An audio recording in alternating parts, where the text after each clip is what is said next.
الحمد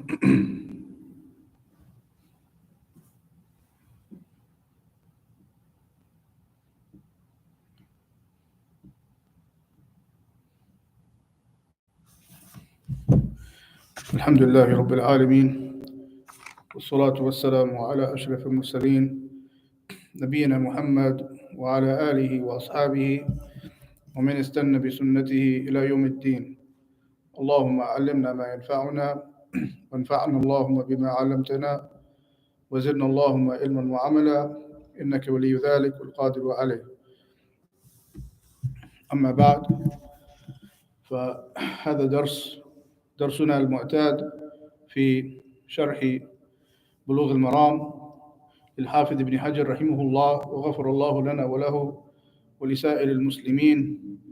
وكنا في أواخر باب الحيض من كتاب الطهارة، ووقفنا عند أحاديث المستحاضة أو الاستحاضة، وأخذنا هذه الأحاديث، ولكن لابد من تنبيه لأمر مهم قد يعني أوقفني الله على أمر متعلق بهذا الباب. So this we're still in the chapter of the Menses, and we took the hadith regarding the false bleeding, istihada, and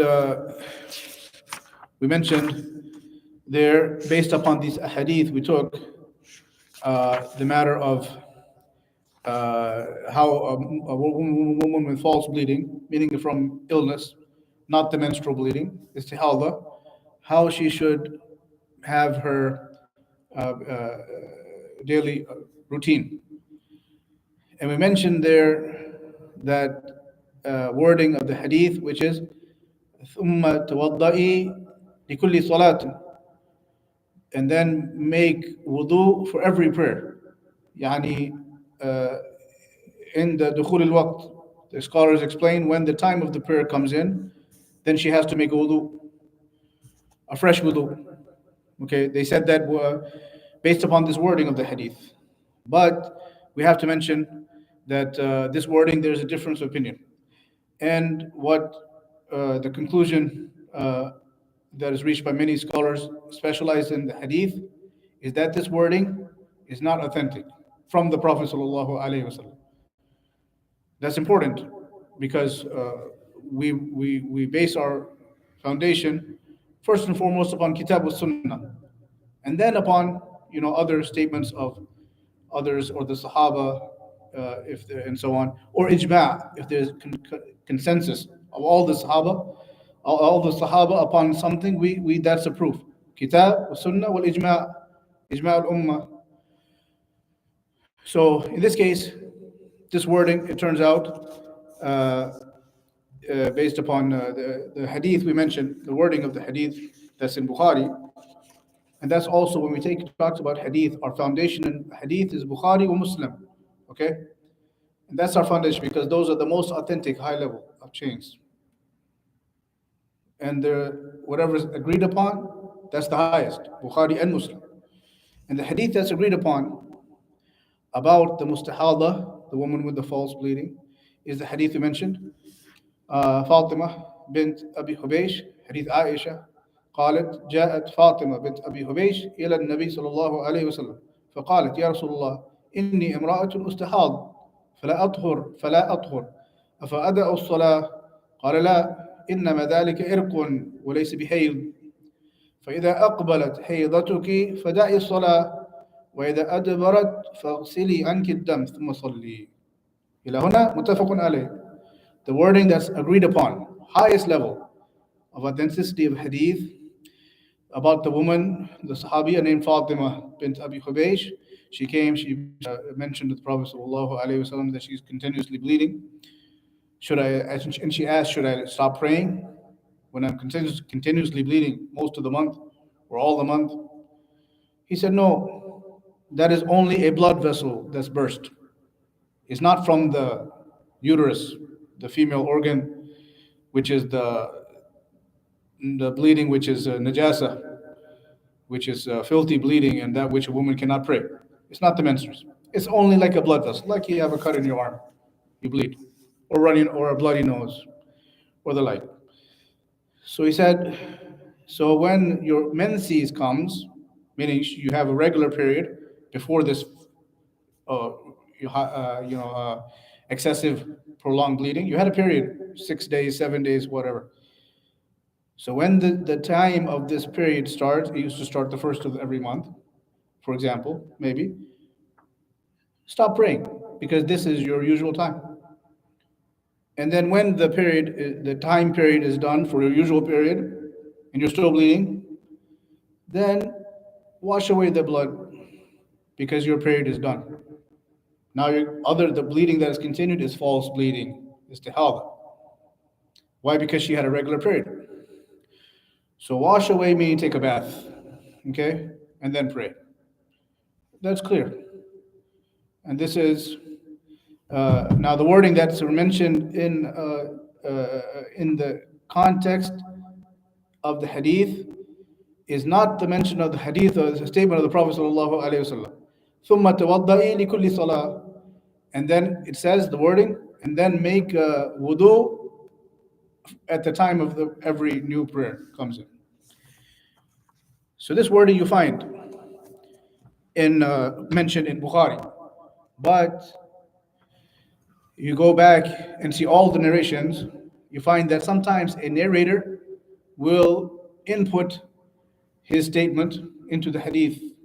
Okay, that happens. Like even a Sahabi may. How do we know that? By looking at the other versions of the hadith.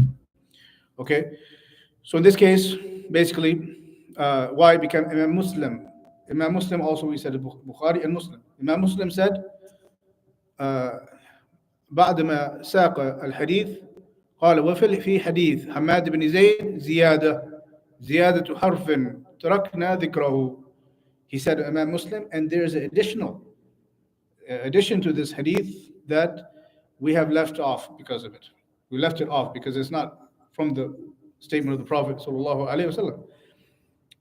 وقال الإمام البيهقي, one of the scholars, he said, وهذا لأن هذه الزيادة غير محفوظة.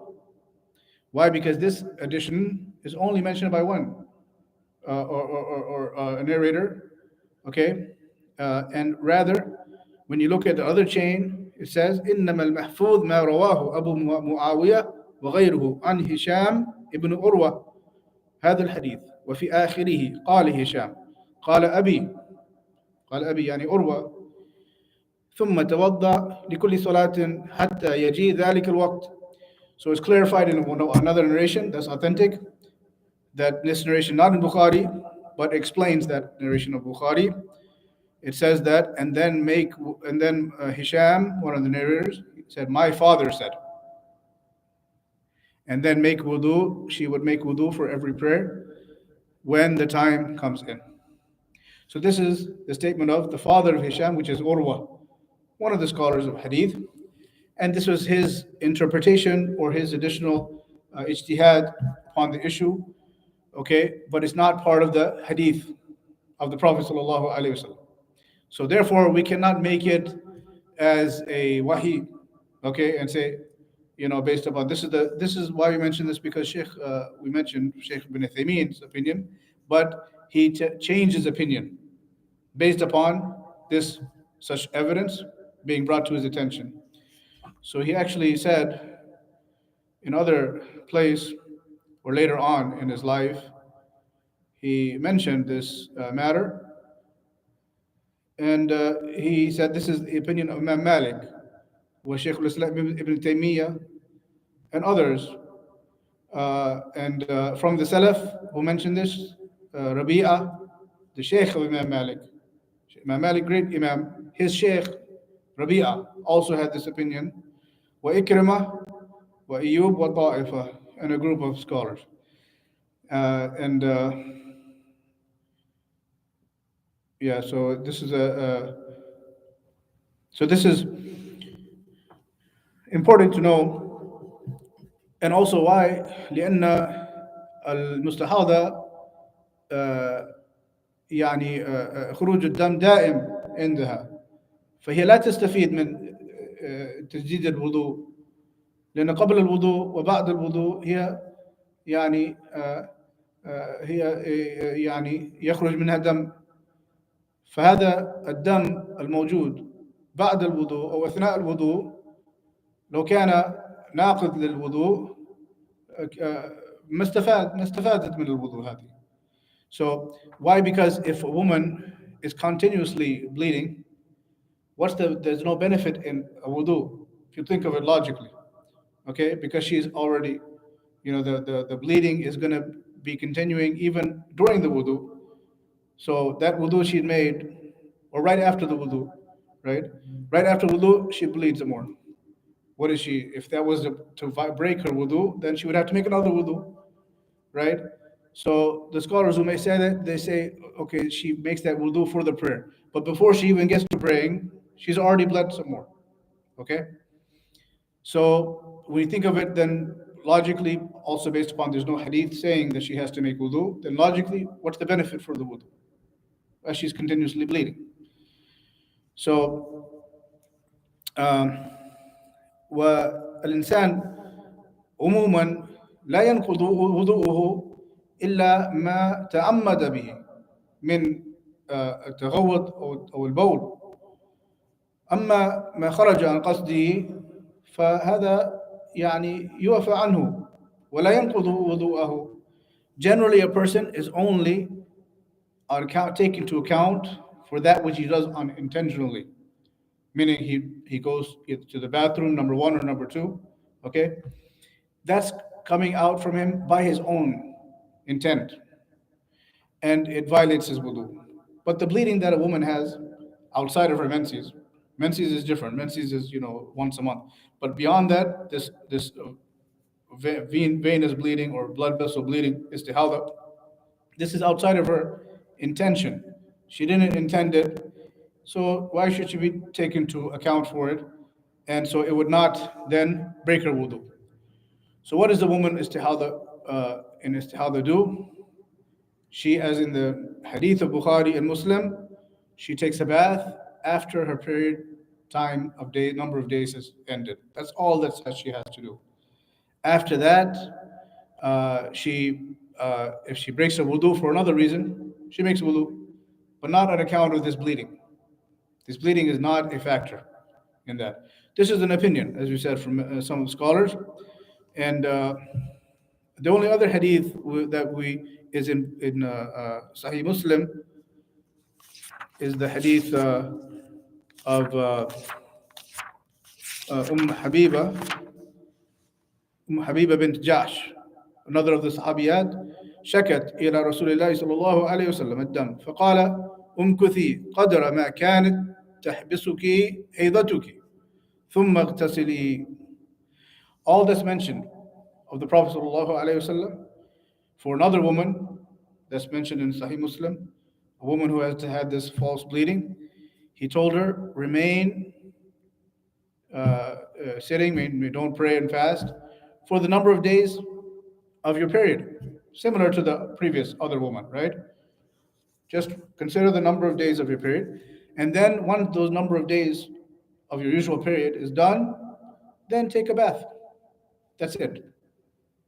That's all we have from the Prophet ﷺ regarding these two women whose condition was the same, false bleeding. So when you have other hadith which have other wordings which are not of that authenticity, and they have wordings contradicting, okay, that wording in the Bukhari and Muslim, then, and it's a matter which is, should be mentioned, in any woman in this condition, then it indicates a lack of strength of those other narrations. For example, taking a bath 3 times a day. We mentioned that last time as recommendation. But if it was something to be noteworthy, it would have been mentioned in the hadith of Bukhari and Muslim. Okay? It was no mention in Bukhari Muslim except the first bath when the period is done. When the real bleeding is done for the period, number of days, then take a bath. After that, to take continuously taking baths 3 times a day or more or less, this is not mentioned in Bukhari and Muslim. Okay? It doesn't mean that we only rely on Bukhari and Muslim. That's not what I'm saying. But when you have a subject matter, and the hadith is mentioned in Bukhari and Muslim, and other hadith outside are mentioning contradictory things, and there is weakness, of course, also in the chain. They're not of the same level of strength, and maybe there's some weak narrators that indicates the ruling that those hadith are weak. Okay, when there's a discrepancy in the matter, and this is a very important matter. So if when basically the woman comes, okay, and she has this the bleeding in Bukhari Muslim, and he tells her just take one bath, or just tells her to take a bath. And he didn't tell her to do other baths. It would have been there's a principle تأخير البيان عن وقت الحاجة ما يجوز. There's no way the Prophet ﷺ would delay from telling this woman the necessary things regarding her bleeding on that occasion, if it was a must on her. So the fact he didn't mention it and clarify it to her indicates that it's not the case. So, but scholars say, nonetheless, because there are statements of some of the scholars of Salaf, of the Sahaba, that indicate that she should take a wudu, okay, or take a bath more frequently, especially wudu. Then a person does it, a woman should do it out of recommendation. فيقال أنها تتوضأ استحبابا لا وجوبا. يعني لا سبيل إلى القول بالوجوب ما دام أن الحديث لم يثبت عن النبي صلى الله عليه وسلم هذه اللفظة. So we cannot say it's wajib, but we can say it's recommended. So a woman in the false bleeding is recommended, you can say at the most, for her to take a wudu, refresh. Although we can't say it's a must, and to say, and for her to, consider that she broke her wudu, there's no proof for that with this false bleeding. So we can say the same for, a person who has urinary incontinence, who's urinating continuously. In this case, هذا خارج عن قصده. He didn't intend it. Okay, it's beyond his control.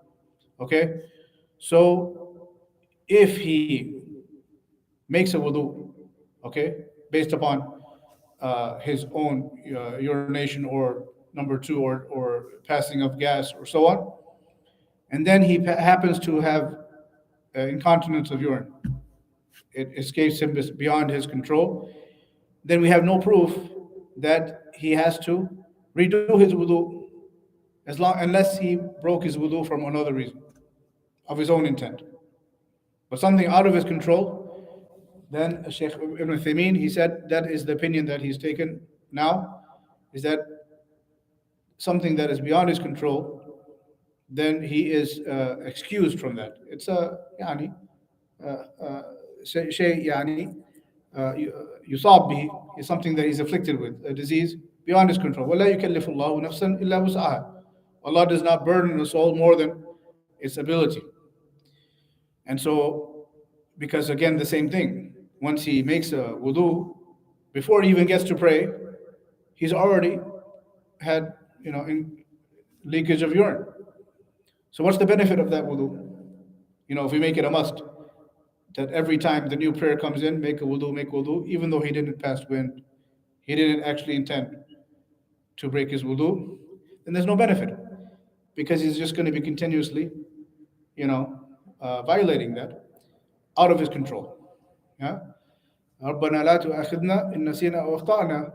We're not taking into account for basically things that are we don't do intentionally. Okay, if we don't do intentionally. So that's a benefit even for a woman besides the false bleeding woman.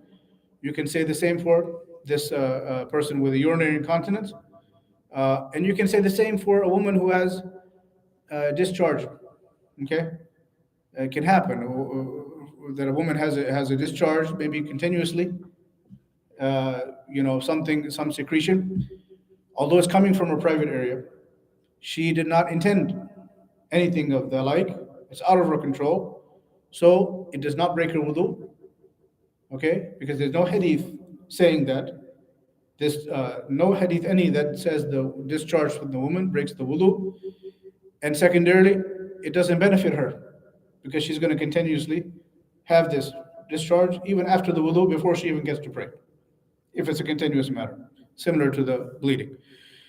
So this is the opinion of Sheikh Ibn Uthaymeen rahimahullah and other of the scholars. So, after reviewing that matter, we'll move on, inshallah, to the other hadith.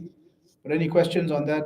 We finished reviewed again the topic of the false bleeding, because this is something that many women, they have this problem. So it's good to know if it arises.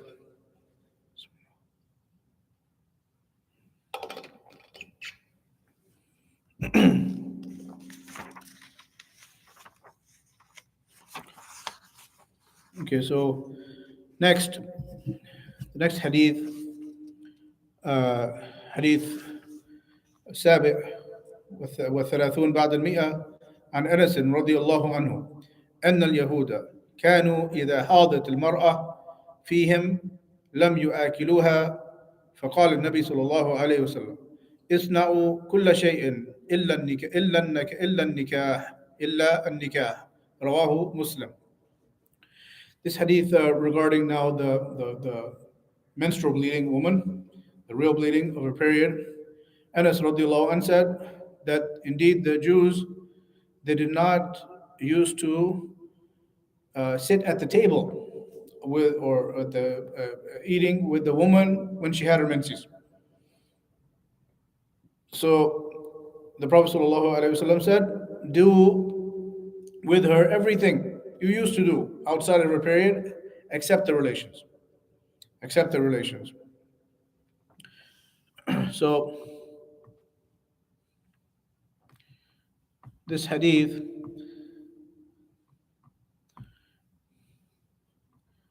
mentions to us ما كان عليه اليهود من الشدة. كانوا يعني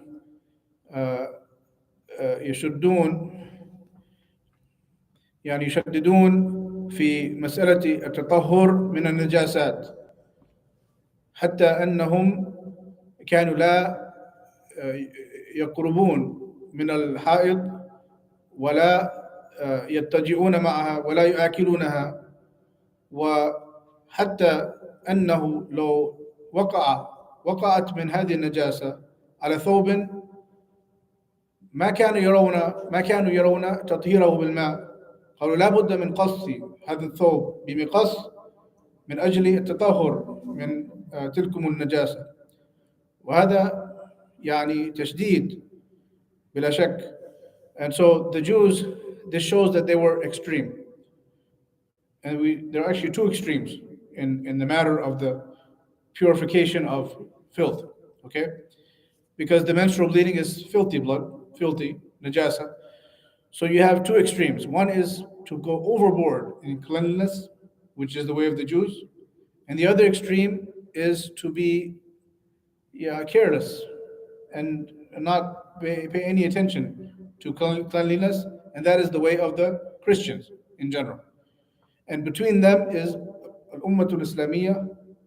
كما قيل الأمة الإسلامية وسط بين الأمم في كثير من الأشياء، وهذا من باب النجاسة. So this Ummah Islamiyya, it's in the middle, or it's the best between the extremes. One extreme is the Jews. They thought that the filth cannot be cleansed even with water. Not only did they not sit with the menstruating woman or lie down with her or do anything with her, just leave her to the side. But they said if the blood of her fell on some clothing, you can't just wash it. Water is not good enough. You have to cut that piece of part of the cloth off with the scissors and throw it away. And This is extreme. Okay, so they're one extreme, and the other extreme is the Christians in general, that they, akramakumullah, they don't pay any attention. Find them, when they go to the bathroom, they don't clean themselves with water. The Jews are very, and those religious ones are still based upon this way, very extreme, to be clean, and the Christians are the other extreme in laziness and carelessness about the filth. So النصارى لا يبالون إذا وقعت النجاسة على ثوبهم. They don't matter. They don't doesn't bother them if some blood comes on their clothing. And but the reality is in the middle. That yes, it is a problem, but it can be. There's ways to deal with this without going to extremes. So from the extreme of the Jews is neglecting the woman, menstruating woman. But the Prophet ﷺ said, do with her all that you used to do before her menstruates, except relation. ويدخل في هذا الأموم جواز يعني تقبيلها وضمها ويعني مضاجعتها وعموما الاستمتاع بها دون الجماع. So the Prophet ﷺ said, do everything, meaning everything. A person, a man can have, show affection to his wife, even not just eat with her at the table or lie down with her at the sleep, but he can also, have show affection, okay, as a man to his wife, but not to fall into, in relation. That's the only thing, because this is a matter which is prohibited, as we'll mention. So um, that's the middle course, to do what is allowed and not going against cleanliness, okay, and avoid that which is filth. As Allah subhanahu wa ta'ala said clearly in this book, وَيَسْأَلُونَكَ عَنِ الْمَحِيضِ قُلْ هُوَ أَذًى فَاعْتَزِلُوا النِّسَاءَ فِي الْمَحِيضِ وَلَا تَقْرَبُوهُنَّ حَتَّى يَطْهُرْنَ فَإِذَا تَطَهَّرْنَ فَأْتُوهُنَّ مِنْ حَيْثُ أَمَرَكُمُ اللَّهُ. As Allah said, and they ask you about the menses, say it is a harm, meaning a filth. So stay away from your wives in her menses, and do not get close to her, meaning in relation. Do not have relation with her in bed, intercourse, until she becomes pure, until the women become pure. And when they take a bath, then you may go to them as Allah has ordered. So after the woman takes a bath, then it's back to normal. Before that, not, a person, a woman, a man would not get close to her, would not, I'm sorry, have relation with her. So it clarifies how a man can behave with his wife short of relation. The next hadith. The next hadith, حديث الثامن والثلاثون بعد المئة عن عائشة رضي الله عنها قالت كان رسول الله صلى الله عليه وسلم يأمرني فأتزر فيباشرني وأنا حائض متفق عليه. Aisha radiallahu anha said, the Prophet sallallahu alaihi wasallam, when I was in menses, he would order me to take a izar, a garment on her lower body, and then he would show affection to me, as a husband to his wife, whilst I was in this condition. So what's the purpose of the izar? حتى يعني لا يقع في الحرام, so that he would not fall into that matter. يعني لئلا تغلبه نفسه فيجامعها. Number one, so that a person may become overcome with desire. But if there's a barrier, he'll remind him to stop. This is my limit. والفائدة الثانية لئلا يرى منها ما يكره من الدم. Also, a man, there should be barriers, so he does not see that which he dislikes. Okay, so this is the manner and the etiquette with the menstruating woman.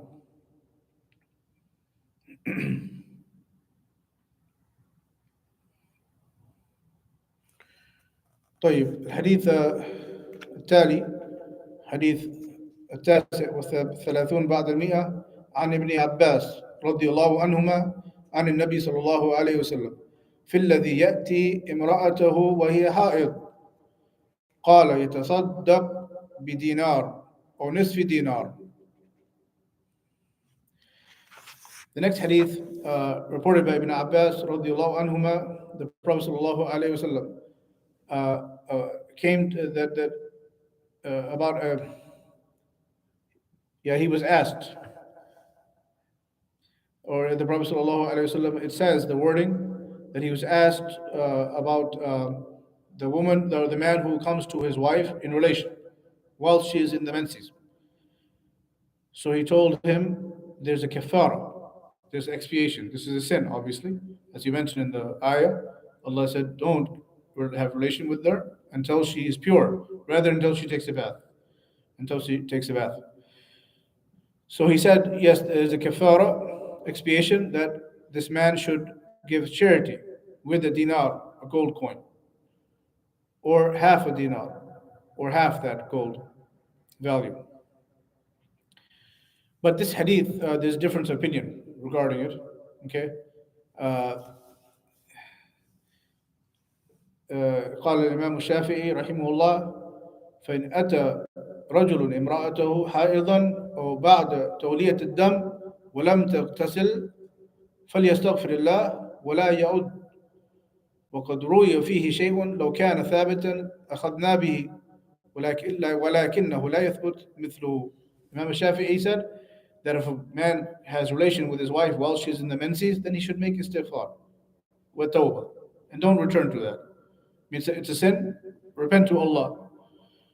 And he said there's a narration that's been narrated that if it was authentic, I would have taken it and gone by it, but it is not authentic. Meaning this narration, it's not authentic. وقال ابن المنذر في الأوسط, another of the scholars, he said وهذا خبر قد تكلم في إسناده.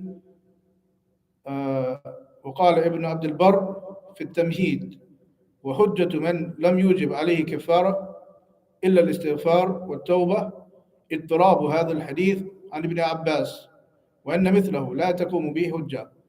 Also, other scholars said this hadith has variations and contradictions in the chain, and rather even in the text of the hadith.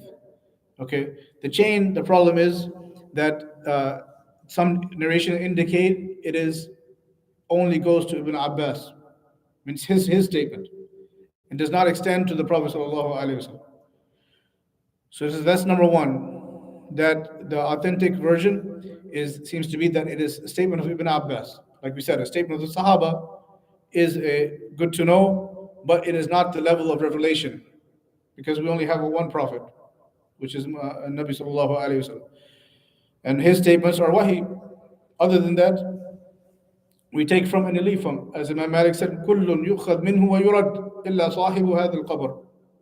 Everyone we can take from him, accept from him things, and we can reject from him things, except the one in this grave. And he pointed to the grave of the Prophet sallallahu alaihi wasallam. So this appears to be a statement of Ibn Abbas,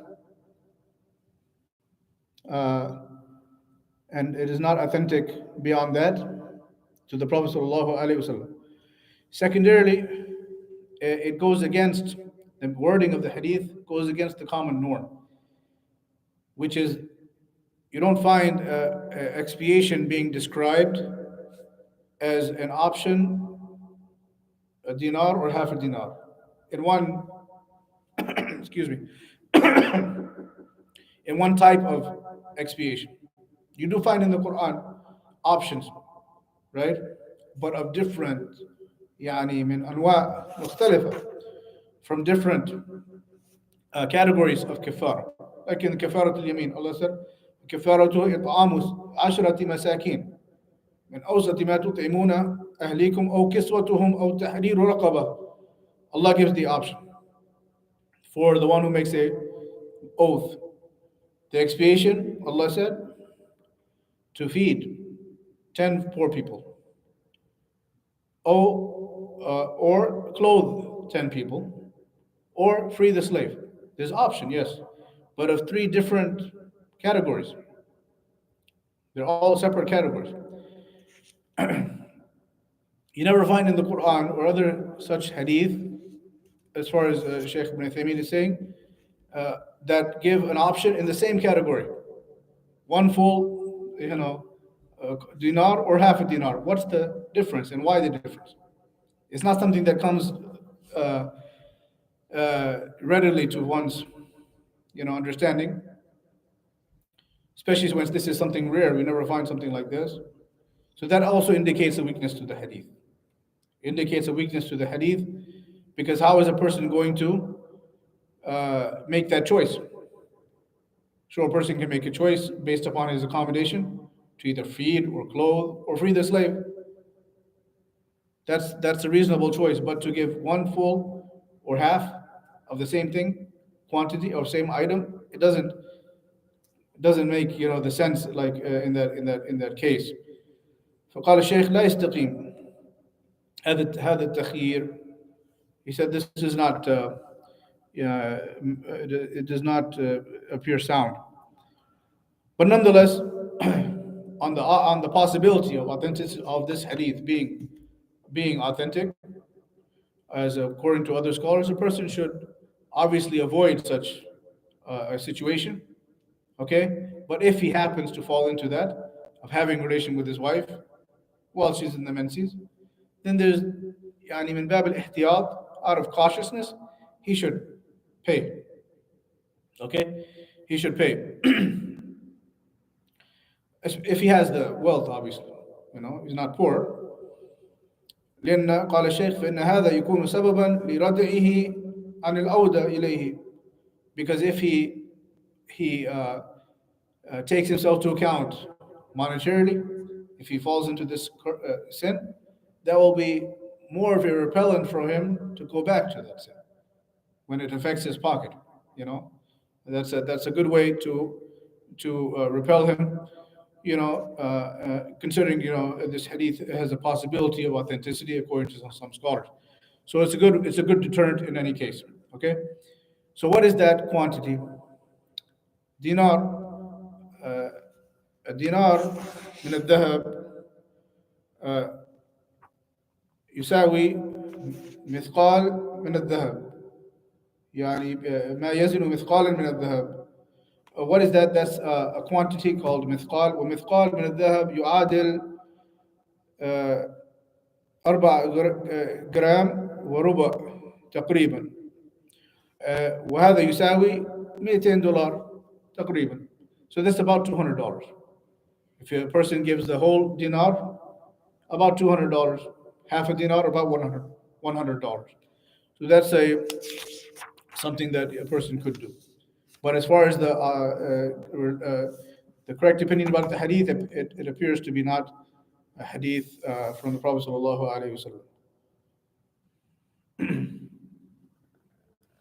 Okay, any questions to that point? So when it comes to expiations generally, do you is it just like offsetting the sin, or do you also get the reward for doing like the good deed that is supposed to be the expiation?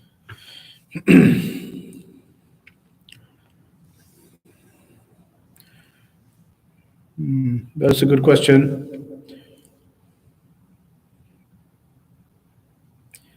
I mean, for sure,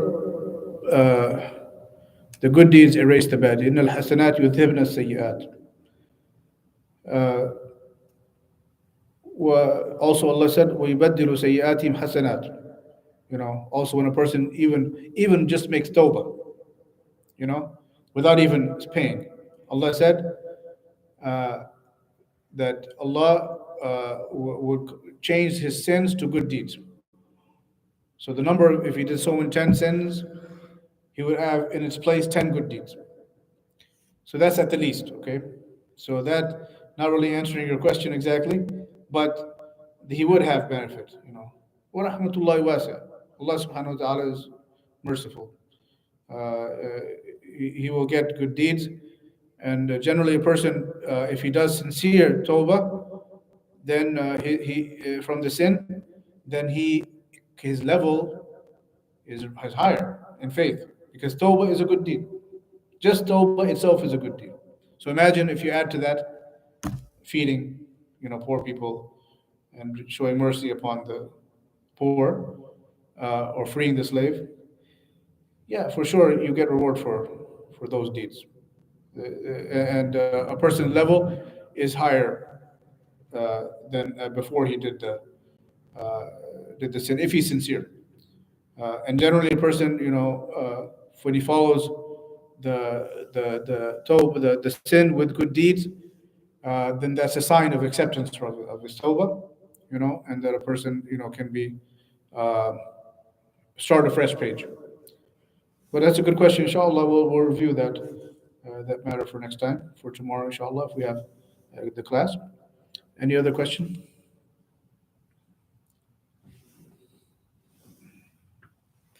The next a few hadith are a different topic.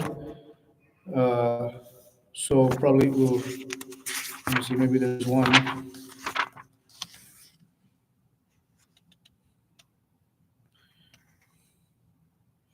Yeah. Yeah, inshallah, we'll leave the other rest of the chapters to the next class, and inshallah سنكمل هذا الباب في درس قادم إن كان في الأمور بقية. وما قلته من صواب فمن الله، وما قلته من خطأ فمن الشيطان ومن نفسي، والله تعالى منه بريء. وجزاكم الله خيرا أجمعين، وصلى الله وسلم وبارك على نبينا محمد وعلى آله وأصحابه أجمعين.